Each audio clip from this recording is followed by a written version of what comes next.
اصل میں وسواس الخناس کے الفاظ استعمال ہوئے ہیں۔ وسواس کے معنی ہے بار بار وسوسہ ڈالنے والا،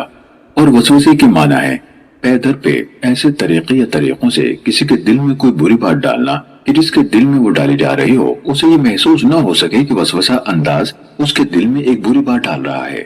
وسوسے کے لفظ میں خود تکرار کا مفہوم شامل ہے، جیسے زلزلے میں حرکت کی تکرار کا مفہوم شامل ہے، کیونکہ انسان صرف ایک دفعہ بہکانے سے نہیں بہکتا بلکہ اسے بہکانے کی پے در پہ کوشش کرنی ہوتی ہے۔ اس لیے ایسی کوشش کو وسوسہ اور کوشش کرنے والے کو وسواس کہا جاتا ہے۔ رہا لفظ خناس تو یہ خنوس ہے، جس کے معنی ظاہر ہونے کے بعد چھپنے یا آنے کے بعد پیچھے ہٹ جانے کے ہیں، اور خناس جو کہ مبالغے کا صیغہ ہے، اس لیے اس کے معنی یہ فعل بکثرت کرنے والے کے ہوئے۔ اب یہ ظاہر بات ہے کہ وسوسہ ڈالنے والے کو بار بار وسوسہ اندازی کے لیے آدمی کے پاس آنا پڑتا ہے، اور ساتھ ساتھ جب اسے خناس بھی کہا گیا تو دونوں الفاظ کے ملنے سے خود بہت یہ مفہوم پیدا ہو گیا کہ وسوسہ ڈال ڈال کر وہ پیچھے ہٹ جاتا ہے اور پھر پے در پہ وسوسہ اندازی کے لیے پلٹ کر آتا ہے۔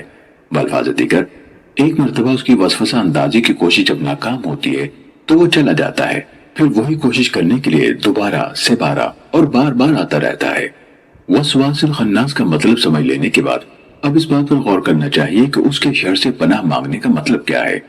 اس کا ایک مطلب تو یہ ہے کہ پناہ مانگنے والا خود اس کے شر سے خدا کی پناہ مانگتا ہے، یعنی اس شر سے کہ وہ کہیں اس کے اپنے دل میں کوئی وسوسہ نہ ڈال دے۔ دوسرا مطلب یہ ہے کہ اللہ کے راستے کی طرف دعوت دینے والے کے خلاف جو شخص بھی لوگوں کے دلوں میں وسوسے ڈالتا پھرے، اس کے شر سے داعی حق خدا کی پناہ مانگتا ہے۔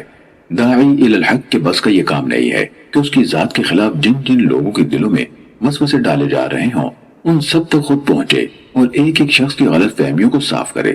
اس کے لیے یہ بھی مناسب نہیں ہے کہ اپنی دعوت الی اللہ کا کام چھوڑ چھاڑ کر وسوسہ اندازوں کی پیدا کرتا غلط فہمیوں کو صاف کرنے اور ان کے الزامات کی جواب دہی کرنے میں لگ جائے۔ اس کے مقام سے یہ بات بھی فروتر ہے کہ جس سطح پر اس کے مخالفین اترے ہوئے ہیں اسی پر خود بھی اتر آئے۔ اس لیے اللہ تعالیٰ نے دعوت حق دینے والے کو ہدایت فرمائی کہ ایسے اشرار کے شر سے بس خدا کی پناہ مانگ لے اور پھر بے فکری کے ساتھ اپنی دعوت کے کام میں لگا رہے۔ اس کے بعد ان سے نمٹنا تیرا کام نہیں بلکہ رب الناس، ملک الناس اور الہ الناس کا کام ہے۔ اس مقام پر یہ بھی سمجھ لینا چاہیے کہ وسوسہ عمل شر کا نقطہ آغاز ہے۔ وہ جب ایک غافل یا خالی و ذہن آدمی کے اندر اثر انداز ہوتا ہے تو پہلے اس میں برائی کی خواہش پیدا ہوتی ہے، پھر مزید وسوسہ اندازی اس بری خواہش کو بری نیت اور برے ارادے میں تبدیل کر دیتی ہے، پھر اس سے آگے جب وسوسے کی تاثیر بڑھتی ہے تو ارادہ عزم بن جاتا ہے، اور آخری قدم پھر عمل شر ہے۔ اس لیے وسوسہ انداز کے شر سے خدا کی پناہ مانگنے کا مطلب یہ ہے کہ شر کا آغاز جس مقام سے ہوتا ہے اللہ تعالیٰ اسی مقام پر اس کا قلقمہ فرما دے۔ دوسرے لحاظ سے اگر دیکھا جائے تو وسوسہ اندازوں کی شر کی ترتیب یہ نظر آتی ہے کہ پہلے وہ کھلے کھلے کفر، شرک، دہریت یا اللہ اور رسول سے بغاوت اور اللہ والوں کی عداوت پر اکساتے ہیں۔ اس میں ناکامی ہو اور آدمی دین اللہ میں داخل ہو ہی جائے تو وہ اسے کسی نہ کسی بدعت کی راہ سجاتے ہیں، یہ بھی نہ ہو سکے تو معصیت کی رغبت دلاتے ہیں۔ اس میں بھی کامیابی نہ ہو سکے تو آدمی کے دل میں یہ خیال ڈالتے ہیں کہ چھوٹے چھوٹے گناہ کر لینے میں تو کوئی مذائقہ نہیں، تاکہ یہی اگر کثرت سے صادر ہو جائیں تو گناہوں کا بار عظیم انسان پر لد جائے۔ اس سے بھی اگر آدمی بچ نکلے تو بدرجہ آخر وہ کوشش کرتے ہیں کہ آدمی دین حق کو بس اپنے آپ تک ہی محدود رکھے، اسے غالب کرنے کی فکر نہ کرے۔ لیکن اگر کوئی شخص ان تمام چالوں کو ناکام کر دے تو پھر شیاطین جن و انس کی پوری پارٹی ایسے آدمی پر پل پڑتی ہے، اس کے خلاف لوگوں کو اکساتی اور بھڑکاتی ہے، اس پر گالیوں اور الزامات کی بوچھاڑ کرواتی ہے، اسے ہر طرف بدنام اور رسوا کرنے کی کوشش کرتی ہے۔ پھر شیطان اس مرد مومن کو آ کر غصہ دلاتا ہے اور کہتا ہے کہ یہ سب کچھ برداشت کر لینا تو بڑی بزدلی کی بات ہے، اٹھ اور ان حملہ آوروں سے بڑھ جا۔ یہ شیطان کا آخری حربہ ہے جس سے وہ دعوت حق کی راہ کھوٹی کرانے اور داعی حق کو راہ کے کانٹوں سے الجھا دینے کی کوشش کرتا ہے۔ اس سے بھی اگر داعی حق بچ نکلے تو شیطان اس کے آگے بے بس ہو جاتا ہے۔ یہی وہ چیز ہے جس کے متعلق قرآن مجید میں ارشاد ہوا ہے